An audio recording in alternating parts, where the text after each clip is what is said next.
So our debate is over why college should be free. We're on the pros to why it should be free. So on my first slide, our first argument is that society demands a college and education, but helps to refuse to pay for it. We grow up going through school and people are telling us that we need to go to college and that it's the only way we're going to be successful. But then we're forced to pay thousands on thousands and sometimes even more than that to get a college education. An example from Nietzsche is he once said, "He who has not a hard heart when young will never have one." And the way that kind of ties in with our argument is that it doesn't exactly talk about the comparison to why we should get free education, but it kind of is in the sense of that it feels like it's relevant because society is so highly demanding of an education to be successful in life, yet college being so expensive, many can't afford to continue or receive the education that society so heavily demands. I think that a good way to save money for colleges and or save money to send people to college would be to rework the way degree plans are made. A lot of times when you go into college and you start setting up your classes and what you're going to do, yes, there are classes that you need necessary to get your degree plan, to get your specialty or whatever you want to do in the future, but you also take a lot of classes that aren't necessarily needed to get that degree plan. A lot of colleges put us in these classes and set them up to where we have to take them to bring in a sort of income, a bit of extra money. Like even I personally experienced where in high school I took a class that I'm already taking in college, and I think it's a waste of time and a waste of money to make us take classes that we don't necessarily need or classes that we've even already taken in previous education, whatever. So, yeah. Okay.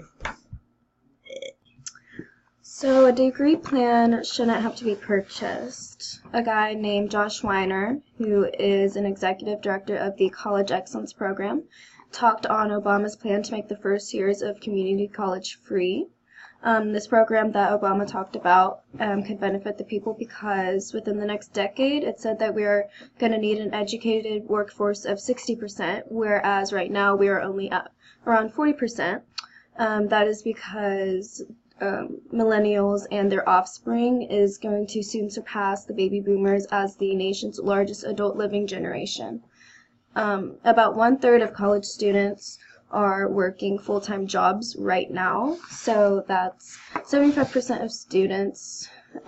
They're just working on top of school to make ends meet.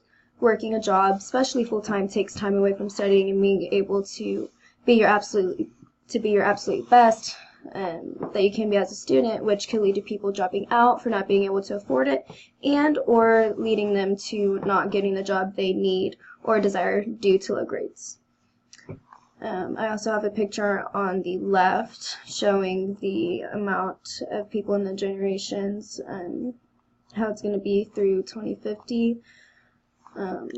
Going on to my next argument, in the reading of Nietzsche, it said, "Life itself is essentially appropriation, injury, conquest of the strange and weak, suppression, severity, obtrusion of peculiar forms, incorporation, and at the least, putting it mildest, exploitation."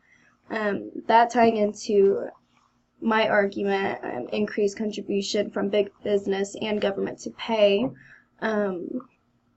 For that argument, it means that the government and large businesses have the means to pay for our college education, but make it free for all, yet they choose to exploit us in order to make more money for themselves. And my second argument is, in order to become part of big business, you need a college degree. These big businesses continue having a high need for employees, and with keeping college at higher cost, the number of people and quality of work ethic is very limited to only those who are able to pay their way through education. So my argument here, my first one is going to be decrease military budget and crack down on wasteful government spending. Every year there's huge amounts of money that is allocated and put aside for military spending that goes to waste and isn't used and isn't needed when it could be going towards funding something like college and making it free for people.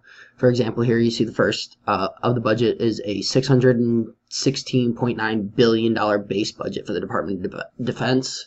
There's another $69 billion in overseas contingency operations that's basically just used for operate like secret operations for infiltrating like ISIS, stuff like that. There's another 180 billion for other agencies to protect our nation, such as like NSA, CIA, FBI. Last is the 18.7 billion for state departments and Homeland Security.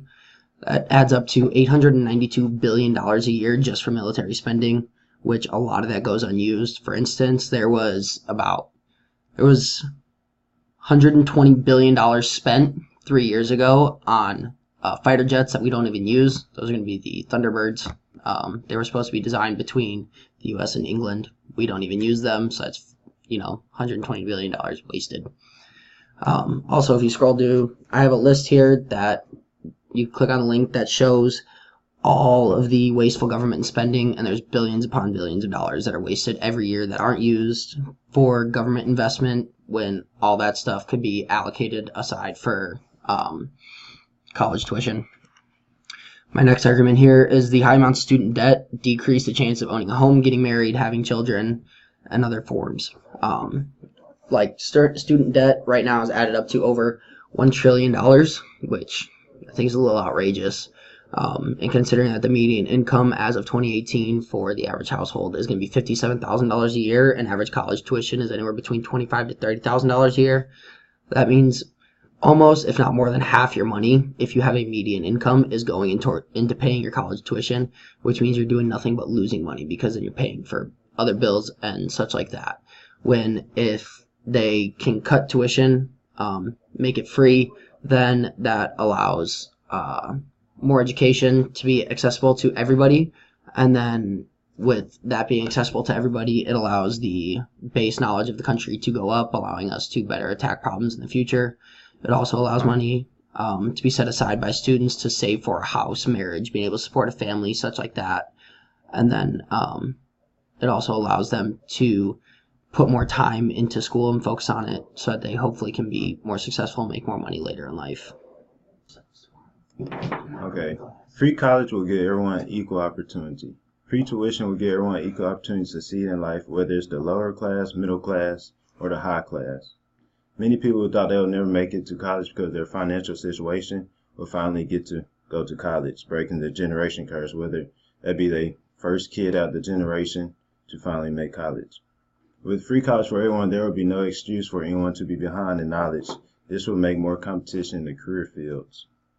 At the bottom of the slide, you can see my graph I have showed you where nearly 1 of 2 family leads in struggling lower middle class has attended college. Approximately 1 of 8 family heads has a bachelor degree or more.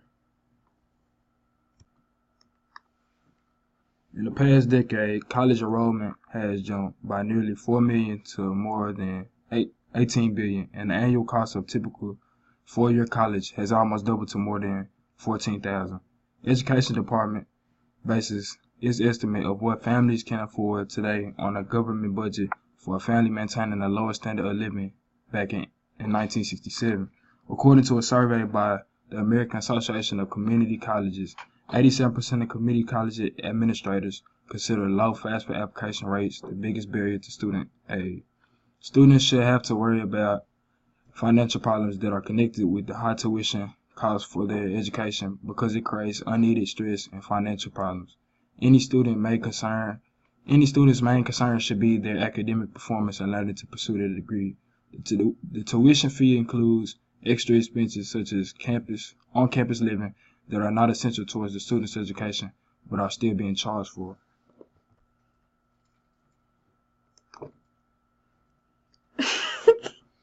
Having free college allows graduates to contribute more to the economy. With college being free, that means that we will have more college graduates. More college graduates means that we will have more graduates to contribute to the economy, but not only to the economy, but to society as a whole. Graduating with high amounts of student loan debt has been shown to reduce a person's chance of owning a home, getting married, having children, and accumulating wealth, as my friend Alex said. As of the 2015-2016 school year, at least 9 countries offer tuition-free public higher education at the bachelor's and master's degree level. For example, Denmark, Estonia, Finland, Norway, and the Slovak Republic, Slovenia, Sweden, Turkey, and Poland have free college education, so free college in Europe especially has proven to be a popular idea. One reason is that the countries with free colleges education tend to have lower levels of student debt among their graduates. For example, in Finland, the average college student loan amounts $1,200, which is used mostly for living expenses while in school. In Norway, the average student loan is worth $9,381, but that is still less than the U.S. average, which is $15,510. Plus, another compelling fact about free colleges in Europe is that most nations don't generally spend that much more on higher education than the U.S. does. For instance, as a share of national GDP, the U.S. spends about 1.6% on post-secondary education, but Finland, Norway, and Germany only spend 2.8%, 1.9%, and 1.35% of their nation's GDP respectively.